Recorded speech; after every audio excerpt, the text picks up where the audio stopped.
Welcome. I am absolutely thrilled you're joining me today. Let's just dive right into this explainer because we have a lot of fascinating ground to cover. Today, we're taking a completely impartial, deep dive look at a concept that most of us encounter literally every single day, yet we rarely stop to actually question it. We are exploring the anatomy of patriotism. But to be clear, we are not just skimming through standard dictionary definitions here. We're going to examine 4 highly provocative, radical texts drawing from evolutionary psychology, anarchist philosophy, and literary theory. Now, fair warning, these sources are going to deeply challenge our everyday acceptance of national pride. And regardless of whether you lean left, right, or somewhere completely in the center, these perspectives are absolutely guaranteed to make you think. So before we jump into those radical critiques, let me just ask you, how do you personally define patriotism? For a lot of us, the word instantly brings up images of fireworks, childhood memories, a shared sense of identity, and just a fundamental love for our home. It's generally viewed as a bedrock virtue, right? Like a universally good thing. But what if it isn't? I really want you to hold on to your own personal definition as we navigate today's explainer, because the authors we are about to look at are going to present a jarring cognitive dissonance to that very comforting, familiar idea. Listen to this definition. Quote, "A superstition artificially created and maintained through a network of lies and falsehoods." End quote. Wow. That is exactly how the early 20th century anarchist Emma Goldman defined patriotism.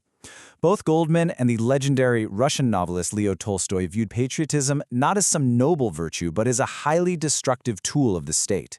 It is a heavy, intense critique, and it totally kicks off our exploration today. Because according to these thinkers, patriotism isn't natural at all. It is essentially a finely tuned mechanism for manipulation. To make sense of all this, here is our thematic roadmap for today. 1. The roots of belonging. 2. The machinery of state control. 3. Militarism and capital.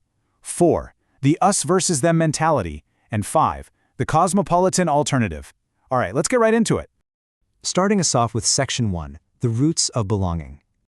To really understand the root critique of patriotism, author Jan Brixey argues that we literally have to look back at our ancient ancestors. Think about an evolutionary tribe. In that setting, loyalty wasn't just some political stance you took, it meant life or death. If you belonged to the group, you survived. If you were cast out, you perished. And that early tribe was based on highly tangible things: faces you actually knew, mutual aid, and direct interpersonal trust. But Brixey argues that modern nations essentially hijack this primal, evolutionary survival instinct. They replace those real faces with imagined kinship. They use emotional engineering, think flags, anthems, drawn borders, to trigger our ancient survival circuitry. And ultimately, they demand your obedience to abstract symbols rather than actual mutual care for your literal neighbors. And that brings us to Section 2, the machinery of state control. Anarchist thinkers like Leo Tolstoy and Emma Goldman take this a step further.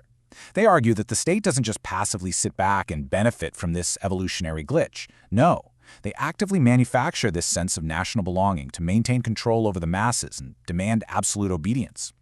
Tolstoy actually outlined specific methods that governments supposedly use to instill patriotism right from birth. We're talking about schools that explicitly teach young children who their historical enemies are. We're talking about monuments that glorify past conflicts, a compliant patriotic press that carefully shapes the narrative, and of course grand, spectacular military parades. Tolstoy argues that these are not just innocent cultural celebrations. They are deliberate tools designed to replace your logical, critical thought with blind, emotional discipline. So the absolutely crucial point here is this: obedience becomes virtue, and dissent becomes treason. Because nationalism leverages our deep, ancient fear of social exclusion, we are biologically terrified of being the outcast. Brioxy points out that governments exploit this very fear to silence any dissent. They make us believe, on a deep primal level, that questioning the state or opposing a war is somehow a betrayal of the tribe's safety, which means anyone who dares to step out of line is instantly branded a traitor. Let's move to Section 3, militarism and capital. Now, you might be wondering, once you have a population completely emotionally primed for obedience and terrified of exclusion, who exactly benefits? Well, Goldman and Brixey argue that patriotism is the ultimate tool of commercialism. While the everyday masses provide the literal blood and sacrifice in wars, it's the elites and corporations who reap the immense profits. Just consider the staggering late 19th and early 20th century military spending hikes. Between 1881 and 1905, Japan increased its naval expenditures by 700%, Germany by 600%, and the United States by 525%. Goldman points out this massive, unprecedented buildup wasn't actually about protecting regular citizens from legitimate threats. In her view, it was an explosive investment in a massive war machine designed to protect global capitalist interests and open up new global markets by force. To really drive this home, Goldman cites a very specific, mind-boggling figure from that era: $400 million. That was the sum taken directly from the American people's produce to fund this expanding military apparatus. She specifically calls out the Spanish-American War to illustrate this, arguing that just beneath the patriotic fervor of liberating Cuba lay the cold, hard reality of protecting American sugar interests. The patriotism, in her view, was simply the emotional smokescreen needed for corporate expansion. Shifting gears now, let's explore Section 4, the us versus them mentality. So, moving away from economics and into the cultural sphere, scholars Brian Duffy and Martha Nussbaum explore how this engineered nationalism creates a really dangerous, exclusionary mentality in our everyday lives. It entirely changes how we view anyone outside our imaginary borders. To analyze this, Duffy uses a fascinating literary framework called imageology. Essentially, it's the study of how cultures imagine each other. And it operates in three main modes. First is mania, where you think the foreign culture is vastly superior to your own. Then there's phobia, where you view the foreign culture as strictly inferior. And finally, there's philia, which represents a healthy, balanced mutual esteem.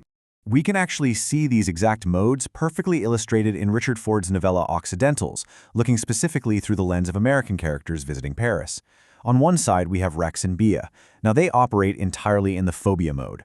They are aggressively xenophobic, sheltering themselves in an American cultural ghetto, constantly putting down French culture just to validate their own jingoistic patriotism. But then on the other side, we have Matthews. At first glance, he seems open-minded, but he's actually stuck in the mania mode. He engages in this shallow mimicry, pretending to be French for entirely self-serving aesthetic reasons. The takeaway here is that both of these extremes completely fail to achieve a genuine, equal intercultural exchange. Neither mindset allows them to actually see the other culture as moral equals. Which brings us beautifully to our final section, the cosmopolitan alternative. If patriotism naturally creates this divisive us versus them dynamic, you have to ask, what is the actual solution? Well, thinkers like Martha Nussbaum and Kwame Anthony Appiah don't just sit back and critique, they offer a clear philosophical way forward. They propose practical steps to systematically dismantle this binary thinking. Step 1. Expand the human imagination, specifically by reading literature that forces us to empathize with foreigners. Step 2. Actively remove national hierarchies of value. Simply put, stop assuming your country is inherently superior to everyone else's. Step 3. Treat every single human on Earth as a moral equal. And Step 4. Cultivate what they call rooted cosmopolitanism.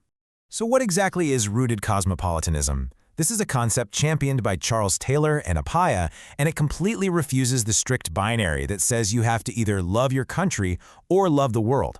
They argue that compassion begins locally, and that's okay. It is completely natural and genuinely good to love your local community and have affection for your nation.